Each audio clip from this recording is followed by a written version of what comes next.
1950 में जब 3 साल मेहनत करने के बाद ये संविधान बना, तो 24 जनवरी 1950 को एक विषय बचा हुआ था। पूरा संविधान बन गया था, एक ही विषय बचा हुआ था कि भारत का राष्ट्रगान क्या होगा।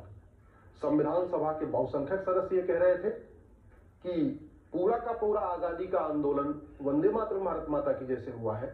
इस पूरे के पूरे आजादी के आंदोलन में जनगण मन का कोई योगदान नहीं है, इसलिए वंदे मातरम ही भारत का राष्ट्रगान होना चाहिए। लेकिन नेहरू जी और उनके कुछ समर्थकों को वंदे मातरम से दिक्कत थी।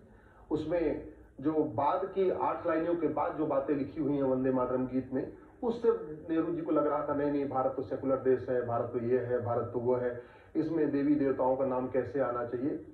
तो फिर वो जिद करके बैठ गए।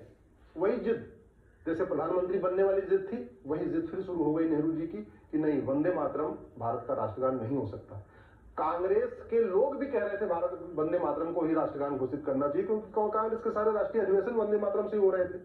उस समय कोई केवल संघ के लोग वंदे मातरम नहीं गाते थे, कांग्रेस के लोग भी वंदे मातरम गाते थे, जैसे मैंने आपको बता दिया। फिर जब वोटिंग की नौबत आई और ये हुआ वोटिंग में नेहरू जी हार जाएंगे, तो बीच में कंप्रोमाइज हुआ। और वो कंप्रोमाइज हुआ डॉक्टर राजेंद्र प्रसाद जी ने किया, बीच का रास्ता निकाला। उन्होंने बोला काम करो, न इधर की न उधर की, वोटिंग नहीं कराते हैं।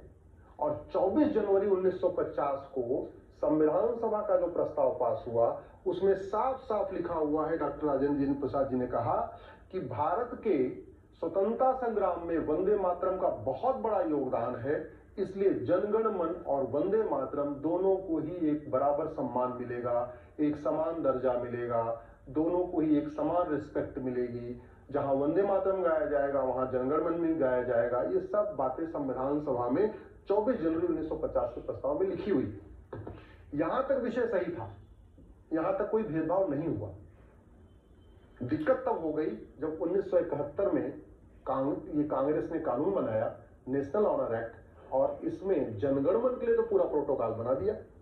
जनगण मन खड़े होकर गाया जाएगा, इतने सेकंड में गाया जाएगा, जनगण मन की ये म्यूजिक होगी, जनगण मन का कोई अपमान नहीं करेगा, स्कूलों में गाया जाएगा, कॉलेज में गाया जाएगा, ऑफिशियल फंक्शन में गाया जाएगा, सब हो गया प्रोटोकॉल। लेकिन धोखा ये हुआ कि जिस वंदे मातरम के साथ पूरा आजादी का आंदोलन चला, जिस वंदे मातरम को गा के हमारे स्वतंत्रता संग्राम सेनानी फांसी के फंदे पे चढ़ गए, उस वंदे मातरम को इसमें छोड़ दिया गया।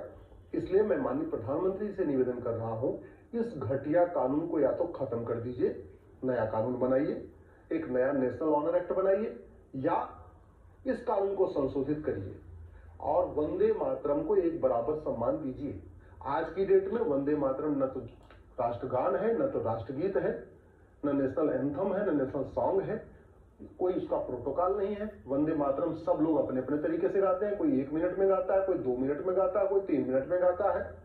फिल्मों में अलग तरीके से वंदे मातरम गाते हैं, सीरियल में अलग तरीके से वंदे मातरम गाते हैं। जिसकी मर्जी है वो खड़ा होकर गाता है, जिसकी मर्जी वो बैठ के गाता है, जिसकी मर्जी वो नहीं गाता है। तो वंदे मातरम का अपमान भी हो रहा है। इसलिए वंदे मातरम को एक कानूनी दर्जा देना जरूरी है, और वो तभी हो सकता है जब इस कानून को या तो खत्म किया जाए या एक नया कानून बनाया जाए।